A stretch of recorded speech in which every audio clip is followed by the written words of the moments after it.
سيئات أعمالنا من يهده الله فلا مضل له ومن يضلله فلا هادي له وأشهد أن لا إله إلا الله وحده لا شريك له وأشهد أن سيدنا وسندنا ونبينا ومولانا محمدا عبده ورسوله صلى الله تعالى عليه وعلى آله وأصحابه وبارك وسلم تسليما كثيرا.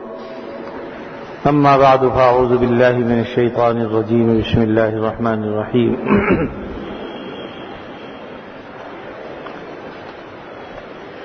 نحن قسمنا بينهم معيشتهم في الحياة الدنيا وقال تعالى وجعلنا الليل لباسا وجعلنا النهار معاشا. صدق اللہ العظیم. حاضرین محترم، دو مقامات سے قرآن مجید کی میں نے تلاوت کی ہے. دعا فرمائیے اللہ تعالیٰ بات کو صحیح طریقے پر کہنے کی، سننے کی، سمجھنے کی اور اس پر عمل کرنے کی ہمیں توفیق عطا فرما دے. اللہ رب العزت نے نظام کائنات بنایا ہے، انسانوں کو پیدا کیا، انسانی ضروریات کو پیدا کیا. اسی طریقے سے اللہ رب العزت نے ہر ایک کے دل میں مختلف چیزوں کے داعیے ڈالے، کیونکہ انسان جو دنیا میں رہتا ہے اسے مختلف حاجتیں، مختلف ضرورتیں مختلف اوقات میں پیش آتی رہتی ہیں. اب ان ضرورتوں کو کون کس طرح سے پورا کرے، یقیناً اگر اللہ رب العزت دلوں میں نہ ڈالیں کسی کے تو ساری ضرورتیں انسان کی پوری نہیں ہو سکتی. اللہ تعالیٰ نے یہ نظام تخلیق فرمایا، اس دنیا کو بنایا، پیدا کیا، اور اس میں جو مخلوقات رکھی ہیں ان کو زندہ رکھنے کے لیے اور ان کو زندہ رہنے کے لیے جن چیزوں کی انہیں ضرورت تھی ان چیزوں کو بھی اللہ نے پیدا کیا. جس آیت کی میں نے تلاوت کی ہے اس کا مطلب بھی یہی ہے کہ ہم نے لوگوں کی معیشت تقسیم کر دی ہے دنیا کی زندگی میں. اس لیے اللہ رب العزت نے معیشت کے سلسلے میں، رزق کے سلسلے میں جسے جو روزگار عطا فرمایا ہے حلال طریقے سے، اسے چاہیے کہ وہ اس کو پکڑے رکھے، چھوڑے نہیں، کیونکہ اللہ کی طرف سے عطا ہے. الا یہ کہ اگر کوئی شخص ناموافق حالات کا شکار ہو جائے یا وہ روزگار بدل جائے تو پھر ایسی صورت میں تو اس کو اجازت ہے اس بات کی کہ وہ دوسرا کاروبار کر لے، دوسری ضرورت رزق کی جو ہے اختیار کر لے. لیکن جب تک کوئی کام ایسا ہے جس کے ذریعے سے اللہ تعالیٰ اسے رزق عطا فرما رہے ہیں تو بلا ضرورت بلا وجہ اس کام کو نہ چھوڑے، ورنہ ہوگا یہ کہ اگر ہم نے بلا ضرورت اس کام کو چھوڑ دیا تو یہ اللہ تعالیٰ کی اس نعمت کی ناقدری ہوگی جو اللہ نے ہمیں عطا فرما رکھی ہے. اس لیے بلا ضرورت ملازمت کو چھوڑنا بھی جائز نہیں. ہاں اگر اس کا داعیہ ہے اور وہ داعیہ درست ہے، صحیح ہے، وہاں حالات ناموافق ہیں، تو ایسی صورت میں اگر کوئی آدمی اپنا کاروبار چھوڑ دیتا ہے، دوسرا کاروبار اختیار کر لیتا ہے، دوسری ملازمت اختیار کر لیتا ہے تو اس کی کسی درجے میں گنجائش ہے. وجہ اس کی یہ ہے کہ یہ اللہ کی طرف سے ایک عطا ہے. اللہ تعالیٰ نے ہمارے دل میں ایک داعیہ پیدا کیا. اب وہ داعیہ جو ہمارے دل میں پیدا ہوا ہے وہ پورا کیسے ہو، اس کے لیے اللہ نے دوسرے کے دل میں داعیہ پیدا کیا. مثلا ہمیں ایک چیز کی ضرورت ہے، ہماری ضرورت کیسے پوری ہوگی؟ کسی اور کے دل میں اللہ نے ڈالا کہ بھئی تم یہ کام شروع کر دو، تاکہ ہم جب باہر جائیں گے ہماری وہ ضرورت اس کے ذریعے سے پوری ہو جائے گی. اسی طریقے سے ایک تیسرا آدمی، چوتھا آدمی اور دنیا کے جتنے بھی افراد ہیں، اشخاص ہیں، ان سب کا معاملہ یہی ہے کہ اللہ تعالیٰ نے دل میں ان کے ڈالا ہے داعیہ، اور پھر اس کی ضرورت پورا کرنے کے لیے دوسرے کے دل میں دوسرا داعیہ ڈال دیا. ورنہ آدمی ذرا سوچے کہ مختلف ضرورتیں انسان کو ہوتی ہیں. کیا کسی انسان نے یا مختلف لوگوں نے کوئی کانفرنس کی تھی کہ بھئی یہ کام کرے گا، یہ کام کرے گا، میں یہ کام کروں گا، تم وہ کام کرنا؟ لازمی بات ہے کہ سارے انسان مل کر بھی اس قسم کی کوئی کانفرنس منعقد کرتے تب بھی وہ انسانی ضرورتوں کا احاطہ نہیں کر سکتے. تو یہ اللہ کی طرف سے ہے کہ کس نے کیا کام کرنا ہے کس کو کیا ضرورت پیش آنی ہے اور پھر اس کی ضرورت کس طرح سے پوری ہوگی. تو اللہ رب العزت نے یہ سارے کے ساری چیزیں پیدا کی ہیں اور انسان کے دل میں ان چیزوں کے دائیوں کو بھی ڈالا ہے. اس لیے بلا ضرورت بغیر کسی وجہ کے کسی جگہ کو نہیں چھوڑنا چاہیے. ہمارے ایک بزرگ جب میں یہاں آ رہا تھا تو مجھے نصیحت یہ کی، انہوں نے فرمایا کہ دیکھو بغیر وجہ کے چھوڑنا مت جہاں بھی جا رہے ہو، اور اگر وہ کہیں کہ چلے جاؤ تو پھر ایک لمحے کے لیے رہنا مت، کیونکہ اگر تم بغیر وجہ کے چھوڑو گے تو یہ ناقدری ہوگی، ناشکری ہوگی، جس کی بنا پہ اللہ رب العزت کی طرف سے وبال آئے گا. اور اگر کوئی خود سے کہہ دے کہ چلے جاؤ اب ٹھہرنا مت، اس لیے کہ اللہ تعالیٰ 100 دروازے کھول دیں گے.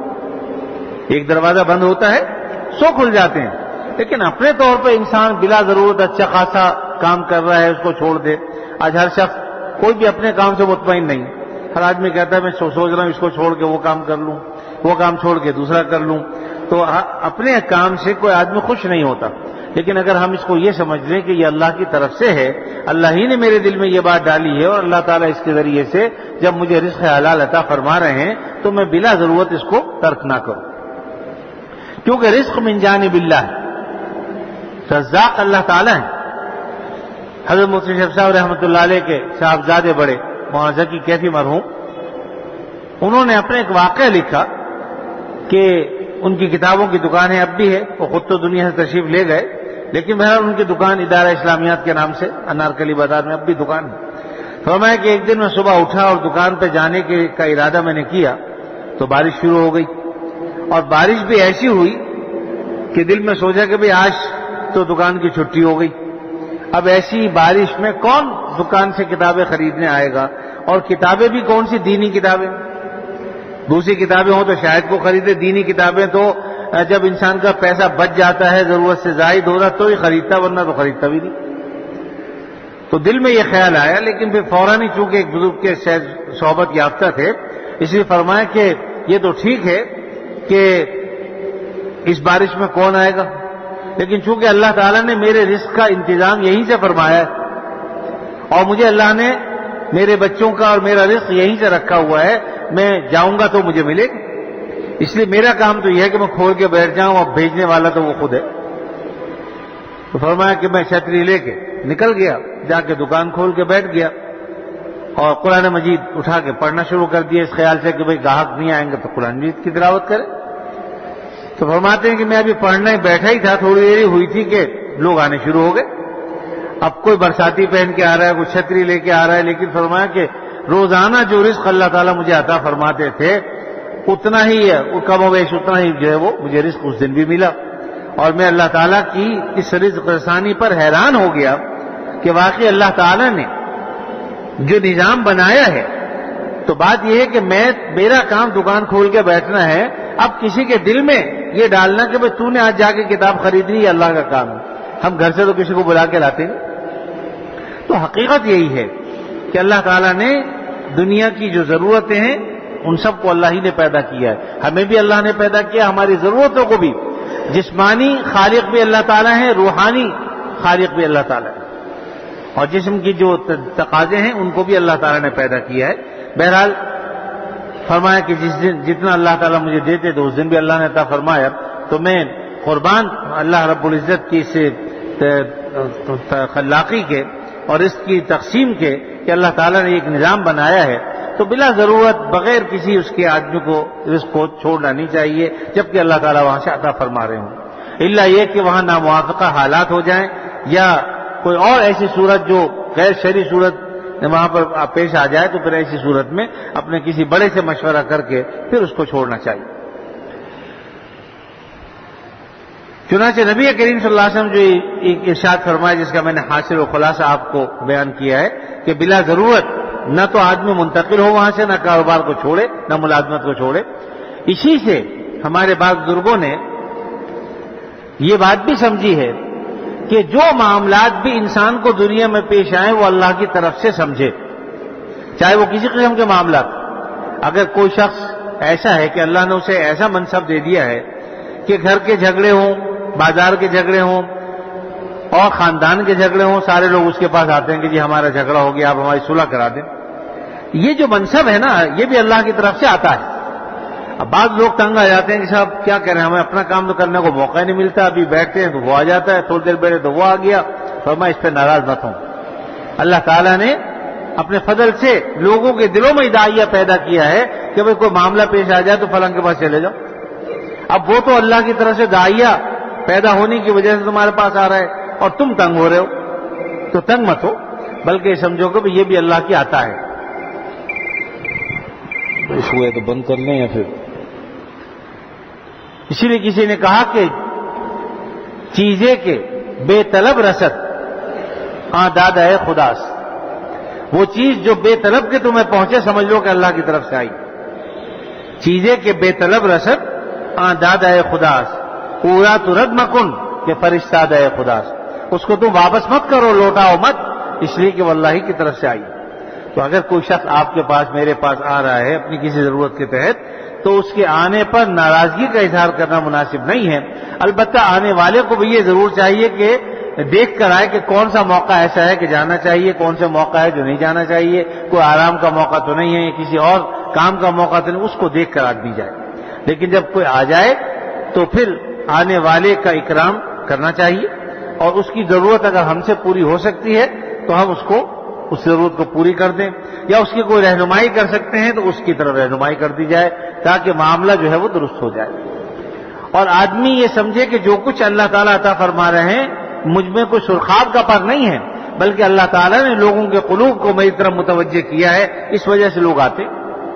تو اس لیے پھر جب یہ بات سوچے گا تو انشاءاللہ ایک تو بے اکرامی نہیں ہوگی، بے قدری نہیں ہوگی، آنے والے کی بے قدر کرے گا، اور یہ سمجھے گا کہ اللہ تعالیٰ نے اپنے فضل و کرم سے مجھے اس قابل کیا ہے کہ میں کسی کی ضرورت کو پوری کر سکوں، تو ضرور پوری کرنی چاہیے. اور آدمی اپنے آپ کو محتاج سمجھے اللہ رب العزت کا. یہ احتیاج اگر ہمارے دل میں رہے گی تو انشاءاللہ بہت سارے مسائل ہمارے حل ہو جائیں گے. حضرت ایوب علیہ السلام غالباً ایک موقع پر غسل فرما رہے تھے.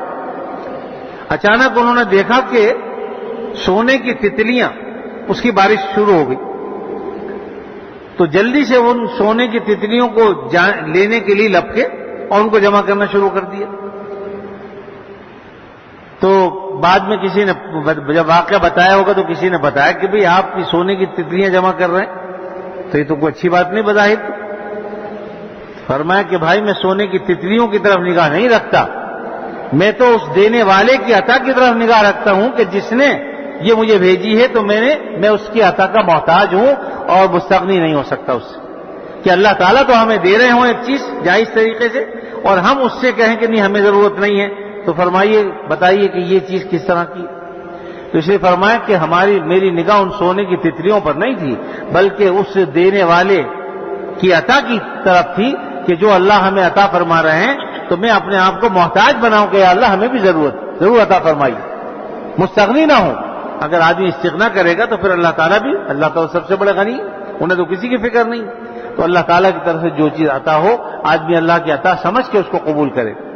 اور اس کو میں ایک اور طریقے سے نقل کروں، میں نے اپنے بزرگ سے سنا حضرت مفتی شفیع صاحب رحمۃ اللہ علیہ کہ جب وہ عید کا زمانہ آتا تھا تو ہمارے یہاں بھی اب بھی یہ ہے عام طور پہ کہ چھوٹوں کو عیدی دی جاتی ہے، بلکہ ایسے موقع پر جو ہے وہ بڑی اولاد جو خود کما کھا رہی ہو اس کو بھی دیتے ہیں کہ لو بھائی چاہے وہ 5 روپے دیں یا 25 روپے دیں 100 روپے دیں. تو ہمارے معتقی عثمانی صاحب دامت برکاتہم العالیہ فرماتے ہیں کہ ہم اپنے والد سے عیدی لینے کے لیے جاتے تھے اور بلکہ ضد کرتے تھے کہ جی آپ نے پچھلی دفعہ 20 دیے جو 25 لیں گے، یا 25 دیے تو 30 روپے لیں گے. تو والد صاحب فرمایا کرتے کہ تم بہت ڈاکو ہو، تم میں محبت میں یہ بات کہتے. تو فرمایا کہ ہم سب بھائی ایسے نہیں تھے کہ ہمیں پیسوں کی ضرورت تھی، لیکن جن ہاتھوں سے وہ پیسے مل رہے تھے ہماری نظر اس والد کے ہاتھ کی طرف تھی کہ والد کے ہاتھ کی عطا ہے جو ہمیں مل رہے ہیں. تو اس لیے ہم اپنے آپ کو محتاج بنا کر ان کی خدمت میں پیش کرتے تھے. تو یقیناً اللہ رب العزت تو اور بھی زیادہ ہم ان کے محتاج ہیں کہ اللہ کے محتاج ہیں کہ ہم اپنے آپ کو اور زیادہ احتیاج اپنی سب پیش کریں کہ اللہ ہم ضرورت مند ہیں، ہم محتاج ہیں، اپنے فضل سے ہماری ضرورت کو پورا فرما دیجیے. تو بس بات ساری یہ ہے کہ ہماری نگاہ کیا ہونی چاہیے. تو اسی طریقے سے اللہ رب العزت نے باقی سارے معاملات رکھے ہیں، رات اور دن کا پیدا کرنا یہ بھی سب اللہ کی طرف سے ہے۔ اب آپ سوچئے کہ اللہ تعالیٰ نے کیسے اسباب پیدا کیے ہیں کہ دن میں ہمیں فرمایا کہ کام کرو، وَجَعَلْنَا اللَّيْلَ لِبَاسًا وَجَعَلْنَا النَّهَارَ مَعَاشًا، دن کو ہمارے معاش کے لیے کہ دن میں تم روزگار کرو، کاروبار کرو، ملازمت کرو، اور راتوں کو اللہ تعالیٰ نے جبری طور پر سونے کے لیے بنا دیا۔ اب بتائیے کہ اگر ساری دنیا کے لوگ جمع ہو کر یہ فیصلہ کرتے کہ بھئی کس وقت کام ہوگا، کس وقت سوئیں گے، تو اول تو یہ بہت مشکل تھا۔ کوئی آدمی کہتا جی میں تو شام کے وقت کام کروں گا، کوئی کہتا میں عشاء کے بعد کام کروں گا، کوئی کہتا میں تو صبح سویرے کروں گا۔ اس کا مطلب یہ تھا کوئی شخص بھی آرام نہیں کر سکتا۔ ایک آدمی کے سونے کا ٹائم ہے اور لوہار جو ہے وہ لوہا کوٹ رہا ہے، ٹھگا ٹھگ کی آواز آ رہی ہے، کہاں سے نیند آتی؟ یا یہ کہ ہم انسان تو سو جاتے اور جانور جو ہے مرغے چلا رہے ہیں، چیخ رہے ہیں، یہ آوازانے دے رہے ہیں، یا گدھا جو ہے وہ ڈھینچو ڈھینچو کر رہا ہے، تو مصیبت ہو جاتی۔ اللہ تعالیٰ نے ساری مخلوق کے لیے رات کو سونے کی چیز بنا دیا کہ رات کو سو جاؤ بھائی، اور دن میں اٹھ کے اپنے کاروبار پہ جاؤ، کام کرو۔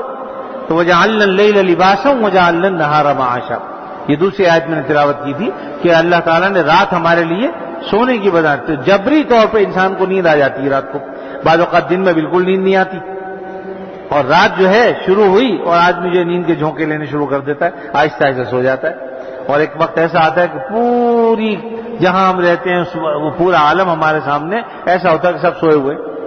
تو یہ جو نظام اللہ نے پیدا کیا ہے، بنایا ہے، یقیناً ہم اس کے محتاج ہیں، اور اللہ تعالیٰ کے اس نظام اور اس کی ہمیں قدر کرنی چاہیے کہ اللہ تعالیٰ نے جو کچھ پیدا کیا ہے، بنایا ہے، وہ ہمارے فائدے کے لیے بنایا ہے، تاکہ ہم ان چیزوں میں اپنی حکمت کے تحت، مصلحتوں کے تحت کام انجام دیں۔ البتہ اللہ رب العزت نے ان کاموں کو ہمارے فائدے ہی کے لیے پیدا کیا ہے، بنایا ہے۔ رات کی تخلیق ہے تو ہمارے فائدے کے لیے، دن کی تخلیق ہے تو ہمارے فائدے کے لیے، صبح و شام کے اوقات ہے تو ہمارے فائدے کے لیے۔ البتہ بعض اوقاتوں میں برکتیں بھی رکھی ہیں۔ اب جیسے صبح کے وقت میں بہت برکت رکھی، اس لیے فرمایا کہ صبح کا وقت جب ہوتا ہے تو ایک فرشتہ ندا دیتا ہے، آواز دیتا ہے کہ ہے کوئی رزق کا طلبگار کہ اسے رزق دیا جائے۔ اب اگر کوئی شخص پڑا سو ہی رہا ہو تو اس کو رزق تو ویسے اللہ عطا فرماتے ہی ہیں، لیکن بہرحال یہ ہے استغنا، یعنی احتیاج کے خلاف ہونا ہی چاہیے کہ ہم بھی اللہ تعالیٰ سے اس وقت مانگیں کہ اللہ ہم محتاج ہیں، آپ کے بندے ہیں، اپنے فضل سے ہمیں عطا فرما دیجئے۔ تو صبح کے وقت میں برکت بھی ہے، اور آپ نے دیکھا ہوگا بعض اوقات جو کام صبح سے شروع کر دیا جائے وہ شام ہونے تک نمٹ جاتا ہے، اور اگر کام 12 بجے شروع کریں، 1 بجے شروع کریں تو وہ شام تک نہیں نمٹتا، رات ہو جاتی ہے، 12 بج جاتے ہیں بعض اوقات اور کام مکمل نہیں ہوتا۔ تو بہرحال یہ اوقات کے اندر اللہ تعالیٰ نے برکتیں بھی رکھی ہیں۔ تو میرے عزیز و اصل جو پیغام ہے وہ یہی ہے کہ اللہ تعالیٰ نے ہماری مصلحتوں کے تحت ہر چیز کو پیدا کیا ہے۔ اگر کوئی چیز خلاف مصلحت ہمیں نظر آتی ہے، ہماری مصلحت کے خلاف، تو حقیقت میں وہ ہماری مصلحت کے خلاف تو ہو سکتی ہے، لیکن اللہ کی عین حکمت اور مصلحت کے مطابق۔ اس لیے ان چیزوں سے ہمیں بددل نہیں ہونا چاہیے۔ اللہ تعالیٰ جو عطا فرما رہے ہیں اس کو اخلاص کے ساتھ اور خوش دلی کے ساتھ قبول کرنا چاہیے۔ اسی طریقے سے جو رزق ہمیں حاصل ہو رہا ہے، جہاں سے حاصل ہو رہا ہے، اس کو بھی اللہ تعالیٰ کی طرف محتاج بن کر ہمیں حاصل کرنا چاہیے، اور یہ سمجھنا چاہیے کہ اس کے بغیر ہمارے لیے چارہ نہیں ہے۔ تو انشاءاللہ پھر اس میں خیریں بھی پیدا ہوں گی، برکتیں بھی پیدا ہوں گی، اور اسی طریقے سے ہم محتاج بھی ہوں گے۔ اور اس طرح ہمیں ان چیزوں کا بھی خیال رکھنا چاہیے کہ ہم جب کسی کے پاس جا رہے ہیں تو پہلے سے معلوم کر لیا جائے، مثلا اگر کوئی لمبی بات چیت کرنی ہے تو یہ دیکھ لیا جائے کہ بھئی میں فلاں وقت آنا چاہتا ہوں کسی معاملے پر، تو میں آ جاؤں یا نہ آ جاؤں، یا پھر اگر پہلے سے طے شدہ اوقات ہیں کہ بھئی اس وقت میں عام طور پہ اس قسم کی گفتگو کی جاتی ہے تو پھر اس میں کوئی حرج کی بات نہیں۔ تو بہرحال یہ سب اسی لیے ہے تاکہ ہم ایک دوسرے کا خیال بھی رکھیں، ایک دوسرے کی ضرورتوں کا بھی خیال رکھیں، اور ایک دوسرے کے ساتھ تعاون و تناصر کا معاملہ کریں، کیونکہ اللہ تعالیٰ نے یہ دنیا جو بنائی ہے تعاون و تناصر کے نظام پر ہی بنائی ہے۔ سارے کے سارے اگر مالدار ہوتے کوئی کسی کا کام نہ کرتا، سارے کے سارے اگر مزدور ہوتے کچھ بھی نہ ہوتا تو دنیا کو کام ہی نہ نمٹتا۔ تو اللہ تعالیٰ نے نظام ایسا بنایا ہے کہ ایک شخص کو اللہ تعالیٰ نے مالک بنا دیا، دوسرے کو مملوک بنا دیا۔ ایک آدمی جو ہے وہ مزدور ہے، مستری ہے، دوسرا آدمی گھر کا کام کروا رہا ہے، تو دونوں کی ضرورتیں پوری ہو جاتی ہیں۔ دکاندار دکان کھولتا ہے تو اس کو پیسوں کی ضرورت ہوتی ہے، گاہک کو سامان کی ضرورت ہوتی ہے، دونوں کے دلوں میں اللہ تعالیٰ ڈالتے ہیں کہ بھئی تم اپنی ضرورت فلاں جگہ سے پوری کرو۔ جب اس دونوں مل جاتے ہیں، ایک کو پیسے مل جاتے ہیں، ایک کو سامان مل جاتا ہے، دونوں کا حاجت پوری ہو جاتی ہے۔ تو یہ پورا نظام اسی طریقے سے ہے۔ بہرحال اللہ تعالیٰ نے اپنے فضل و کرم سے ہمیں جو یہ دنیا اور اس کی ضرورتیں جو ہمیں عطا فرمائی ہیں رکھی ہیں، اگر ہم اس میں غور و فکر سے کام لیں تو یقیناً یہ ساری کی ساری ہماری مصلحتوں کے مطابق ہے، اور ہم اگرچہ بعض اوقات اپنی مصلحت کے خلاف اس کو سمجھتے ہیں، لیکن اگر آدمی اس پر یقین کر لے کہ جو کچھ ہوگا انشاءاللہ ہمارے حق میں بہتر ہوگا، تو پھر انسان کو تکلیف پر زیادہ صدمہ بھی نہیں ہوتا کہ بھئی اللہ تعالیٰ کو ایسا ہی منظور تھا، یہی ہمارے حق میں بہتر تھا، تو انشاءاللہ پھر آدمی کو حوصلہ بھی پیدا ہو جاتا ہے، صبر بھی آ جاتا ہے۔ تو اللہ تعالیٰ اپنے فضل و کرم سے مجھے بھی، آپ کو، تمام مسلمانوں کو اپنی مرضیات پر چلنے کی توفیق عطا فرمائے، اور ہر شر سے فتنوں سے اللہ تعالیٰ محفوظ فرما کر اپنی مضبوط حفاظت اور پناہ عطا فرمائے۔ وآخر دعوانا الحمدللہ رب العالمین، الحمدللہ رب العالمین والعاقبۃ للمتقین والصلاۃ والسلام علی رسولہ الکریم سیدنا مولانا محمد وعلی آلہ واصحابہ اجمعین۔ اے اللہ اپنے فضل خاص سے ہمارے گناہوں کو معاف فرما، ہمیں عافیت نصیب فرما، ہر شر سے فتنے سے اللہ ہماری حفاظت فرما، بیماروں کو شفاء کامل عطا فرما، جو مقروض ہیں ان کے قرضوں کو عطا فرما، جو پریشان حال ہیں ان کی پریشانیوں کو دور فرما۔ اے اللہ جب تک زندہ رہیں آپ صلی اللہ علیہ وسلم کی تعلیمات پر دل و جان سے عمل کی توفیق عطا فرما۔ کچھ بچے بیمار ہیں، بعض لوگوں نے دعاؤں کے لیے کہا ہے، ان کے لیے دعا فرمائیے، اللہ تعالیٰ ان سب کو شفاء کامل عاجل عطا فرما دیں۔ ہمارے ایک دارالعلوم کراچی کے سابق استاد بھی تھے، دوستوں میں سے بھی ہیں مولانا عبدالمعید ذاکر صاحب، ان کے ہمشیرہ کا کل انتقال ہو گیا، ان کے لیے دعا فرمائیے، اللہ تعالیٰ مغفرت کاملہ فرما دیں، اور ان کے پسماندگان کو اللہ تعالیٰ صبر جمیل عطا فرمائے۔ اسی طریقے سے اللہ تعالیٰ اپنے فضل خاص سے ہماری تمام ضرورتوں کو پورا فرما دیں، اپنی ذات کے سوا کسی کا محتاج نہ بنا، اے اللہ کسی کے آگے ذلیل و رسوا نہ فرما، دنیا میں بھی ہماری پردہ پوشیاں فرمائیے، آخرت میں پردہ پوشیاں فرمائیے، جب تک زندہ رہیں آپ صلی اللہ علیہ وسلم کی تعلیمات کو پر دل و جان سے عمل کی توفیق عطا فرما دیجیے، اور جب وقت آخر آئے خاتمہ ایمان پر فرمائیے۔ ربنا تقبل منا انك انت السميع العليم وتب علينا انك انت التواب الرحيم، وصلى الله تعالى على خير خلقه محمد وعلى آله واصحابه اجمعين، آمين برحمتك يا رحمن۔